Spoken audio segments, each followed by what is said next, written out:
ဇ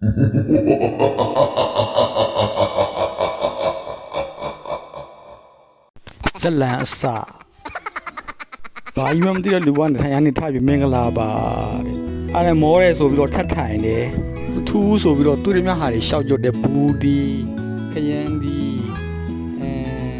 မုံနာဦးအော်အဲ့ချိန်မှာရုတ်တရက်ဘာကြီးမှမသိတဲ့လူကချစ်တယ်ပြောလိုက်မြရလေကွာ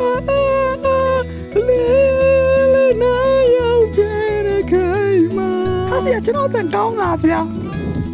ဟာမင်းကပဲတောင်နဲ့ထရက်ပြီးတော့ရိုးမှသားတွေတောင်နဲ့ကြီးတဲ့ချိန်မှာဘာကြီးမှမသိတဲ့လူကကောက်ချအခုမင်္ဂလာပါလေဘာလို့ချင်းလဲစတပြမုံဘူးဒီကျော်လိုမှသာဘာပြောမှမသိဘူးဟုတ်လားအဲ့ဒါဆိုကပြဘာကောင်းကြီးမှမသိဘူးဆိုတော့လူကထားကပါ